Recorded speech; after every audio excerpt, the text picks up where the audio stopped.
جلسے میں لوگوں کو بھر کے اسٹیڈیم تک پہنچانا تھا.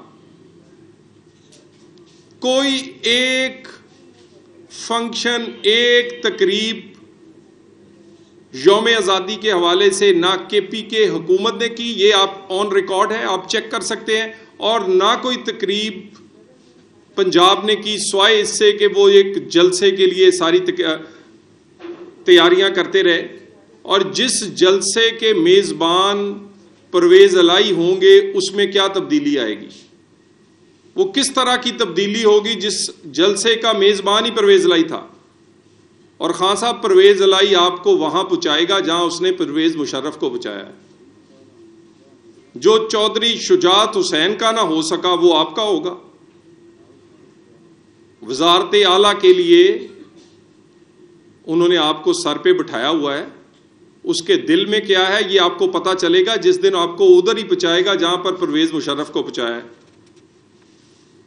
اور یہ مصروف عمران خان فرما رہے تھے بہت بڑا اعلان کروں گا.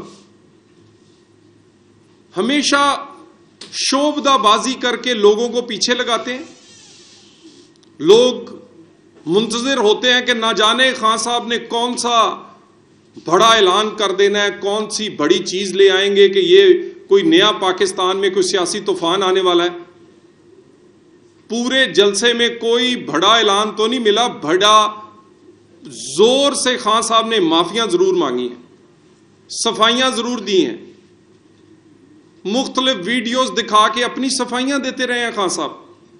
یہ واحد پاکستان کا لیڈر ہے جو اس لیے جدوجہد کر رہا ہے کہ اسٹیبلشمنٹ کا رول ہونا چاہیے اس کو لانے کے لیے.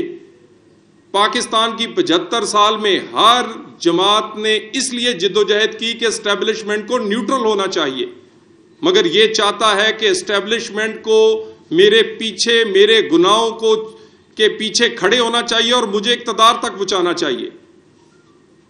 اور خان صاحب نے پہلے تڑیاں لگائیں کہ مجھے اقتدار میں واپس لے کر آؤ.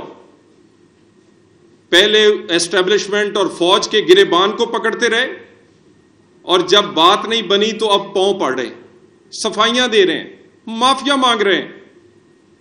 کس کو یاد نہیں عمران خان؟ یہ تو ابھی زیادہ دن نہیں ہوئے. کس نے کہا تھا میر جعفر؟ کس نے کہا تھا یزید؟ کس نے کہا تھا جانور؟ یہ سارے القابات تو جناب نے دیے ہیں. بڑی جلدی سے آپ کو یاد آ گیا کہ اب میں اس قابل نہیں ہوں کہ کھڑا ہو سکوں کیونکہ میرے کردار میں کئی کمیاں کوتاہیاں ہیں، تو میں اب معافیاں مانگ لوں. یہ بات میر جعفر صادق کہنے سے شروع ہوئی، ایکس وائی پہ آئی، اور ایکس وائی کے بعد اب معافیوں تک آ گئی. اور یہ معافیاں صرف اس لیے مانگی جا رہی ہیں کہ ان کے کیسز سے ان کو سزا نہ ہو، ان کو وہی مدد فراہم کی جائے جو ان کو آج سے 8-10 سال پہلے تھی. ان کو وہی مدد فراہم کی جائے کہ ان کو یہ لاڈلا رہے. 62-63 کے کیس ہوں یا کوئی اور فورن فنڈنگ کے معاملات، یا تو ان میں سٹے چلتا رہے، نہیں تو فیصلہ جو ہے وہ اسی طرح کا ہے جیسے کہ ثاقب نثار نے صادق و امین اس کو کہا تھا. پوری کوشش، اب پوری جدوجہد جو ہے وہ اس بات کی ہے کہ کہیں میرے پہ قانون کا اطلاق نہ ہو جائے. ہم بھی انتظار کر رہے ہیں، یا 62-63 میں تم تاحیات نااہل ہوگے اگر قانون کا اطلاق ہوا، یا اس بات پر مہر لگے گی کہ پاکستان میں دوہرا معیار ہے انصاف کا. پاکستان میں لاڈلوں کے لیے اور ستیلوں کے لیے اور قانون ہے. یہ کیسے ممکن ہے کہ یہ 2+2 کا کیس ہے؟ یہ اوپن اینڈ شٹ کیس ہے. اور اس کیس میں سے جناب جو ہیں وہ بچ نکلیں گے. اور رہی فورن فنڈنگ کی بات، خان صاحب آپ کو نوٹس کیا گیا ایف آئی اے کی طرف سے. آپ تو فرمایا کرتے تھے کہ جس کا دامن صاف ہو وہ فوراً صفائی دے دیتا ہے. تمام اکاؤنٹس کی تفصیلات لے کر جائیں. جتنے نوٹس کیے ہیں آپ کے لوگوں نے ان پر سٹے لیے ہیں.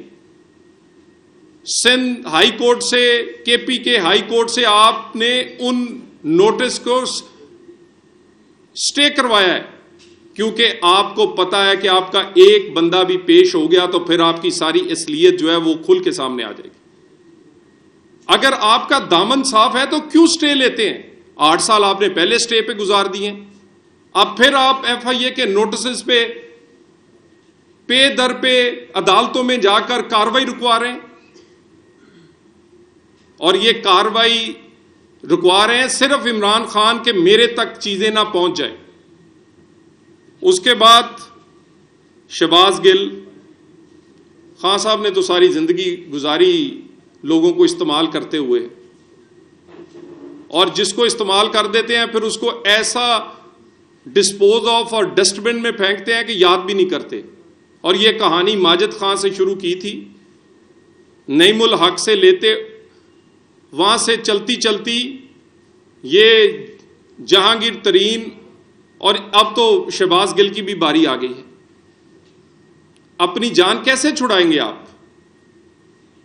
بیان کس نے آپ کی موجودگی میں لکھا گیا, ڈرافٹ کیا گیا, آپ کے کہنے پہ پڑھا گیا, اب آپ اس کو اون کرنے سے کترا رہے ہیں, صرف اس کو قربانی کا بکرا بنا کر اپنی جان چھڑانا چاہتے ہیں. اسی لیے 2 دن کے ریمانڈ کے بعد چیخیں عمران خان تمہاری نکل رہی تھی. تمہیں لگتا تھا کہ اور ریمانڈ ملے گا تو یہ جو شہباز گل ہے طوطے کی طرح بولنے لگ جائے گا. ہمیں تو وہ دن یاد ہیں کہ ہمارے جتنے لوگ گرفتار ہوئے وہ یہ کہا کرتے تھے جتنا ریمانڈ چاہیے انہیں دے دیں. لینے والے تھک جاتے تھے, ہمارے لوگ ریمانڈ کی مخالفت نہیں کرتے تھے.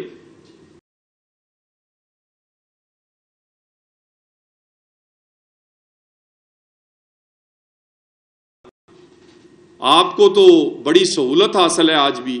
کوئی دوپہر میں گرفتار ہوتا ہے تو رات تک چھوٹ جاتا ہے ضمانت پر. کسی کے نوٹس جو ہیں وہ عمل سے پہلے ہی سسپینڈ ہو جاتے ہیں, اور ریمانڈ صرف 2 دن کا. اور اس کی اتنی مخالفت پی ٹی آئی کی طرف سے. یہ ساری یہ جو آپ کا بیانیہ آپ نے پہلے بنایا ہے اور اب آپ پچھتا رہے ہیں, اب آپ معافیا مانگ رہے ہیں. اب آپ نے پورے جلسے میں اپنی وہ ویڈیوز کیوں نہیں دکھائیں جس میں آپ نے میر جعفر, یزید اور نیوٹرل, جانور اور پتہ نہیں کیا کیا نہیں کہا تھا.